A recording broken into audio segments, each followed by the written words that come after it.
Alright team, we have exactly 1 week and a half to get this project done. Now, I know we're all doing this virtually because of the virus issues, but we still gotta get things done while we still can. So please, bear with me. Alright. I lived through 2020 in 7th grade, and let me just say, that was an exhausting experience. 0 out of 10, would not recommend at all. Ever. Unless you somehow enjoy that.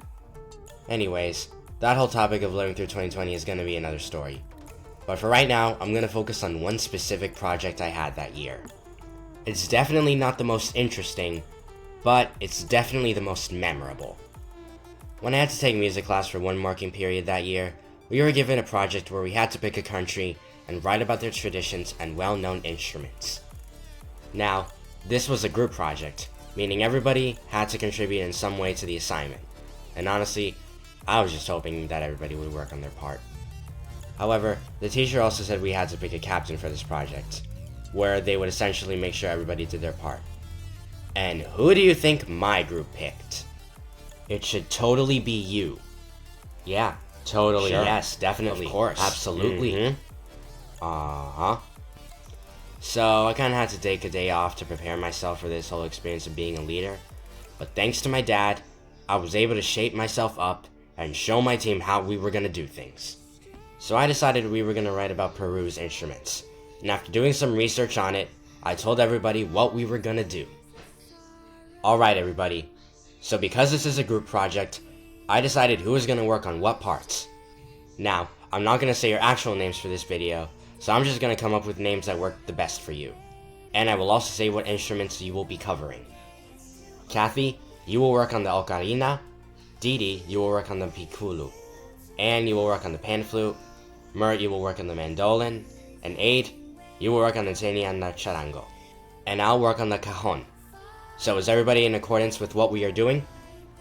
Yeah, totally. Sure. Yes, of definitely. Course. Absolutely. Once everybody knew what parts they were doing, we all immediately got to work on the project. And overall, the end result looked pretty good. The day of the project came, and we prepared for reading off our parts. Okay everybody, the day has arrived to present what we've got. We're all going to open up our mics and talk about what our instrument is about, once I scroll to it. And let me just say, I think all of us did a really great job on this, so there is no way we are going to fail this project. Once the teacher called in our group, we read our parts, and we were feeling pretty confident about what she was going to say about it. But unfortunately, you know how I said in the beginning how we had to write about the country's instruments and traditions? Well, the teacher said we missed the whole traditions part of the project. Oh no, I failed this as a team leader, and it cost us a bad grade. Everybody's probably mad at me, and how could I have missed this part of the project? Dang it! I'm so irresponsible for letting this happen. Well, the good news is that at least the teacher gave us a second chance to redeem ourselves of this whole thing. And I asked the team if they were mad at me by any chance. Guys, I am so very sorry for letting this happen to us. Are you guys mad at me? No, absolutely not. We aren't. No, we are not. Oh, for sure. Totally not mad. Definitely not.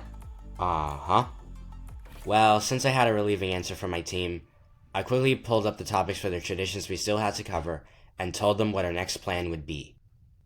Alright everybody, listen up. I know we kind of failed the first time because I didn't read the whole thing on what we were supposed to write about, but I decided that we must learn from our mistakes and do better, because when life gives you lemons, you make lemonade. And honestly, I have no idea how that is supposed to relate to our situation, but hopefully that gives you the motivation to keep going forward. Yeah, totally. Sure. Yes, definitely. Of course. Absolutely. After I gave everybody their topics, we all got to work and put it in the final project. And when the teacher looked at it, she gave us a better grade. And I would personally call that a win-win for everybody. So yeah, in the end, I learned how to be a good team leader when it comes to these kinds of projects. And I also kind of hope that this can inspire any viewers out there who are kind of scared to be the leader of something like this. But I'm here to let you know that you can do it because I believe in you. Anyways, that's it for now. And in the meantime, I gotta start preparing myself for projects like these in the future. As always, I'll see you later.